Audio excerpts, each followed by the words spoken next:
Good afternoon, Miss Aurora.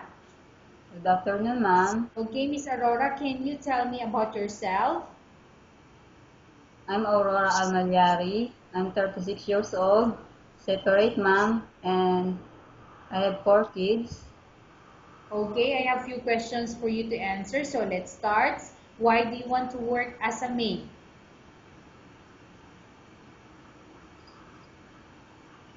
For Miss my Aurora? family and my 4 kids, ma'am, to help. Okay, why you choose Malaysia when there is a lot of other country? Because Malaysia is very nice and beautiful country, ma'am. How are you qualified for this job? I'm hardworking, ma'am. May I know what is your education level is? High school graduate, ma'am. What is your recent working experience? Um, I'm factory worker and waitress, ma'am. Have you worked abroad before?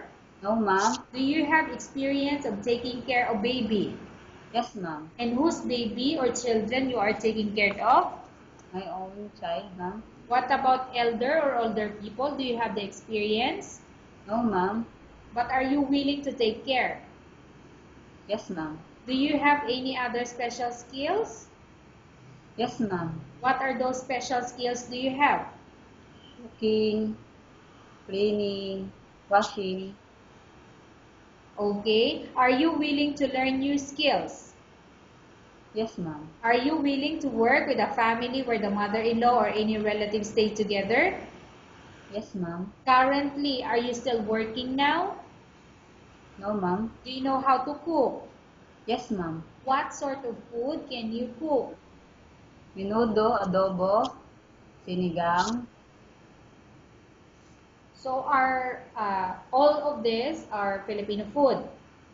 Yes, ma'am. Okay. Are you aware that you will have to do washing, cleaning, ironing, and cooking? Yes, ma'am. From all the house chores or household works like cooking, cleaning, ironing, and washing, which do you like most? Cleaning, ma'am. Okay. If ever you were selected to work in Malaysia, who will take care of your kids? My mother, ma'am. You are not allowed to use handphone during working hours. Yes, ma'am. You are only allowed to use handphone after you finish all the works and when going to bed. Yes, ma'am. You are strictly needed to surrender the handphone to your employer in the morning, and your employer will return back to you once you're going to bed. Yes, ma'am. If ever your employer finds out that you're abusing your handphone and it's affected your work performance, your employer will confiscate your handphone and you're not allowed to hold it anymore. Instead, your employer will allow you to call to your family 3 times in a month. You're only allowed to bring normal phone and you're not allowed to bring smartphone. Are you agreed for the terms and condition?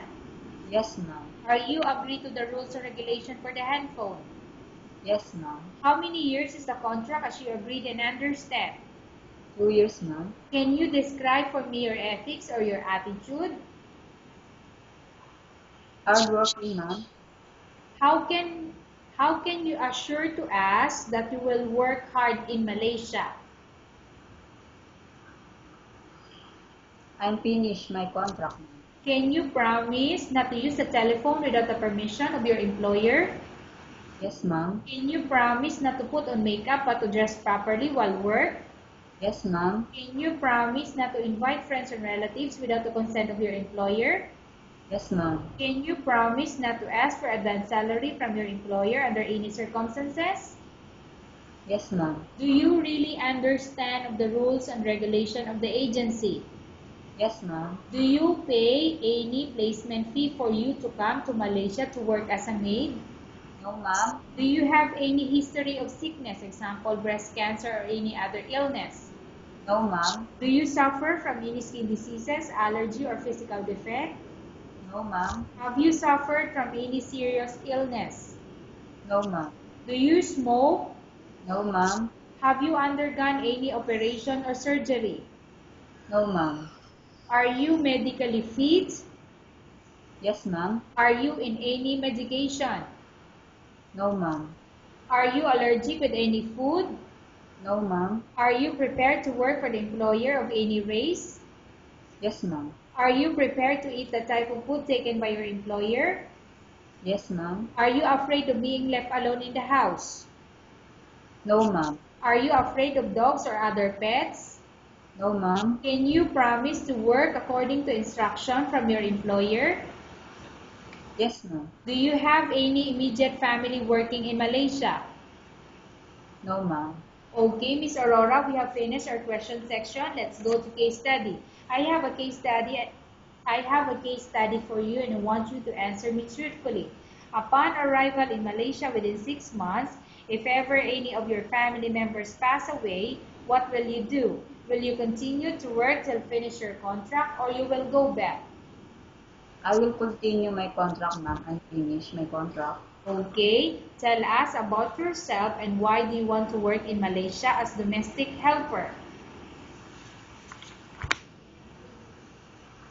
Miss Aurora, can you tell us about yourself and why do you want to work in Malaysia For as me, a ma'am, domestic helper? for my family, to help my family, ma'am, Okay, Miss Aurora, what do you want to tell to your employer who watching your video? to please choose me. I will promise a good job. Okay, thank you very much, Miss Aurora. We will update your agency if there's any selection made by the employer.